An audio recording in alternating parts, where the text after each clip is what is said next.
Why is it cranking as if there's no compression?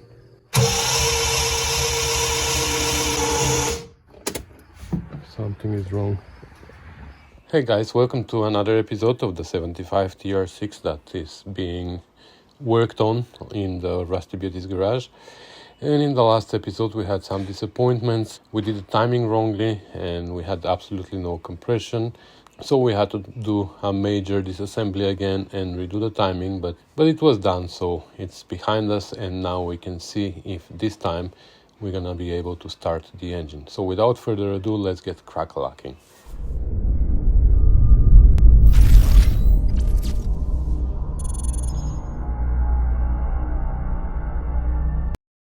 Okay, so we brainstormed a little bit with Mr. Tash, and he thinks that maybe that's the case, that just like I think, that to have the pedestal and the distributor, so this part of the system is closed and then the pressure is going to show on the gauge, and also the oil line going to the gauge. If it's full of air, how do we bleed it? I don't know. So we are getting a little bit of pressure on the gauge. You're getting about 10 pounds of pressure, so there is some there. So there's potential for there to be air in the line, I think. Yeah. While I'm standing here and looking, I see a drip of oil coming from behind the dash onto the felt here below. You can see it there in the wet spot. Yeah, we can see it. But I don't know, so it must be running down the line and dripping off. There you go. Yeah. I just saw a drip. So it's probably just dripping off the line. So This is where our pressure is going, I guess. I think so. Let's go.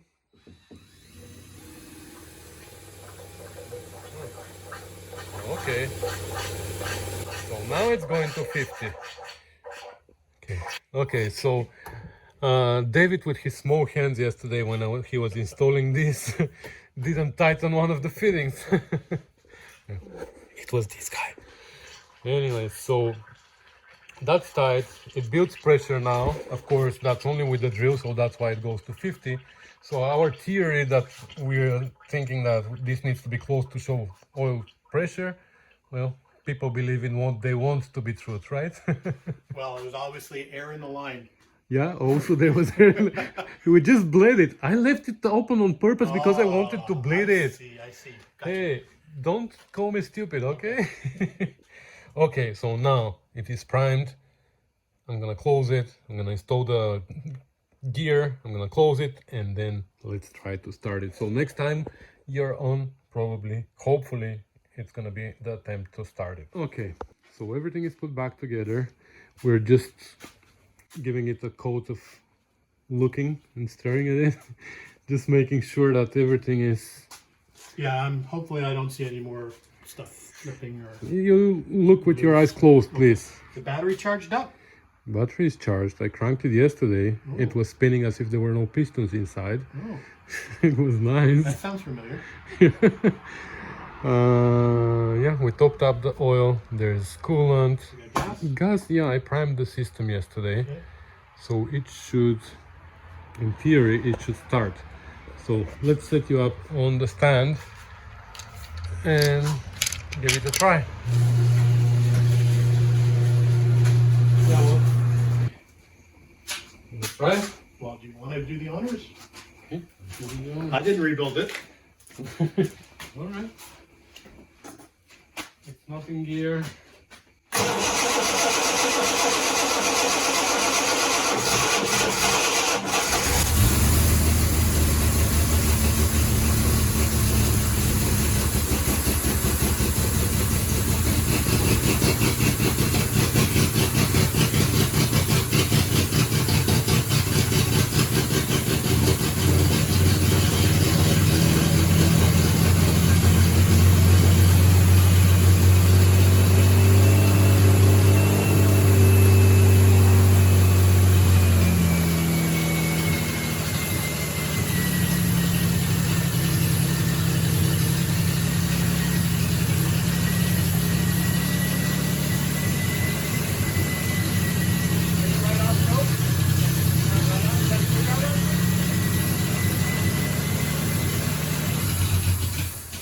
You killed it! That wasn't me. No leaks for now. So there was oil pressure 100 pounds. Oh. Vacuum pumps. Yeah. Okay. David didn't connect the vacuum. I did yesterday. Yeah. Or whenever that was. Yeah, I lost track of this.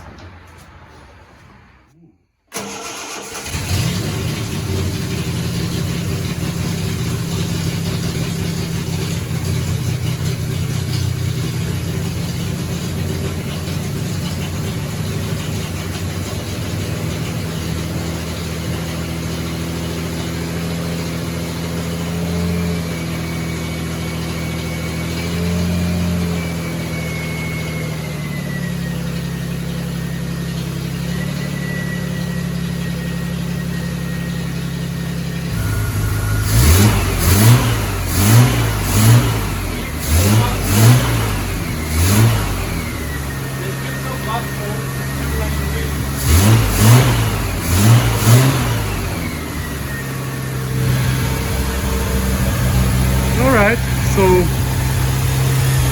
sounds good. The alternator is charging 14.2, we just measured. The temperature is about 90 degrees, a little bit less than 90. 85, 86 degrees, which is perfect. The thermostat is open. There's no leak anymore. The oil pressure is now at 90 pounds.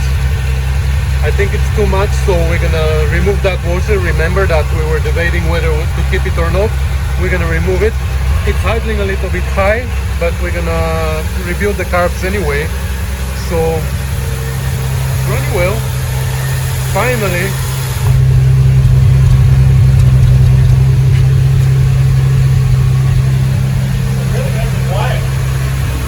Like no valve crane noise at all. Well, what do you expect on a new engine? Sewing machine. Still. Mr. Carburetor is playing with the carbs, and he brought it back down to, what is it now? Now it's at 1000. Yeah, the carbs need to be reviewed. There's some of the levers are a little bit stuck again, even though I cleaned them before. Why did you kill it? I didn't. It's finally running and I'm happy. Now it's time to start with the beer. We're gonna finish the rest tomorrow. So she's alive, and there's a few little things that I need to finish and empty this spot for another car. So engine bay wise, she's totally done. There's only one thing that I need to do. That's I need to rebuild the carbs when everything else is done. Other than that, I just need to put these straps down and install the bonnet.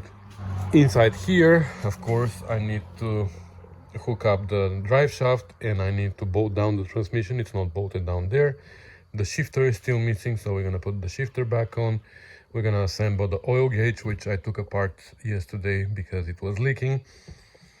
And then we can assemble the interior. We need the transmission cover, we need the carpet and the seats down, and of course the dash support. So that's inside, and underneath the only thing is the exhaust. I put it together just so I can start the car, but it's not mounted at all. It's sitting on my jack right now. There's no clamps, nothing, so that needs to be done, and that's gonna be it. We are on the final stretch here. I can't wait to put it back together so I can give it a test drive. Maybe give it like 100 or 200 kilometers test drive. It would be great. Anyway, so I don't think I'm gonna film a lot of that, so that's why I'm hoping to fit everything in one more episode. But before I even start working on the car, I need to clean up this mess. Like, look at it. Starting from there, all over the place. I hate when this happens, and it usually happens half an hour after I clean completely. But anyways, let me clean and I'm gonna get crack-a-lacking. All right, so the bonnet is installed. Oh, the battery strap. That's something that I'm forgetting. I need to strap the battery down. Okay, good thing you reminded me. I just finished hooking up the slave master, the slave cylinder, and the exhaust is now installed completely. New clamps, new hangers. Not new, like I said, this is Shaftar's old exhaust, but it's stainless, so it's never gonna rust. Changed this hanger that was ripped, and yeah, doesn't touch anywhere anymore. Before it was hitting here, now it's not touching anything. Trying to shake it and see if there are any loose ends here. It is not touching at the top, it's not touching at the bottom, and it's not gonna move. So yeah, let me start it and see if there's any leaks from anywhere, and then we can install the seats.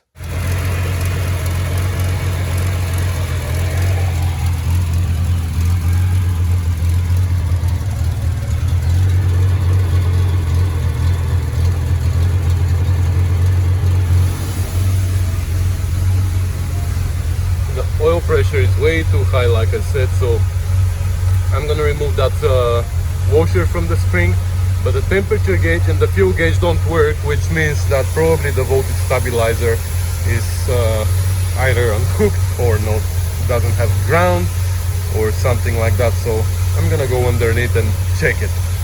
Okay, so I physically checked the wires on the, what is it called, on the voltage stabilizer, which is in the back of the speedometer, and they were fine. And then I went to measure with my tool, and there wasn't any power coming to it.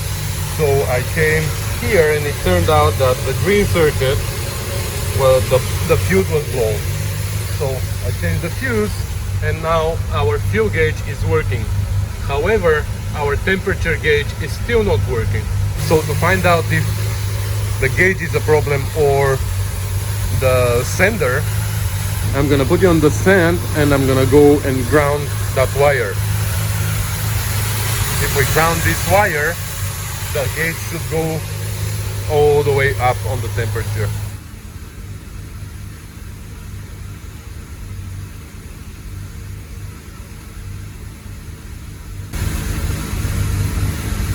Oh yeah, the gauge is moving, which means that our sender is screwed up.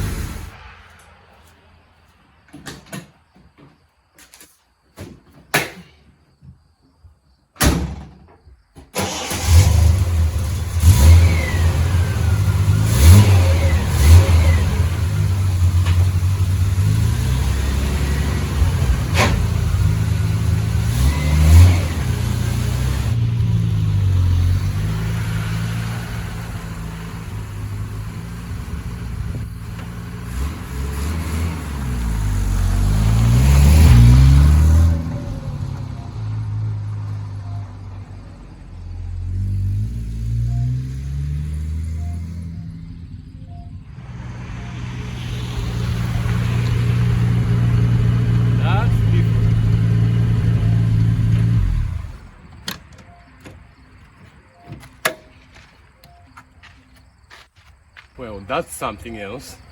That's a little bit different than our first drive in this car. Time to test her on the road.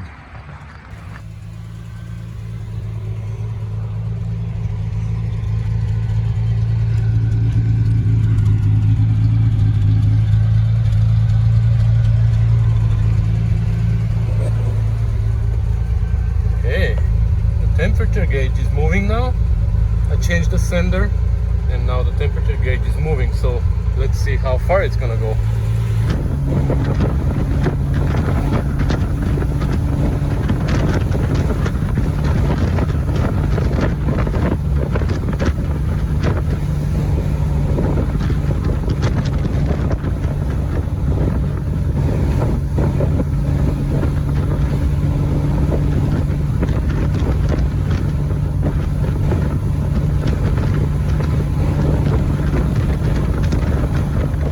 Well, we went for a quick drive and we came to visit Chef Tash.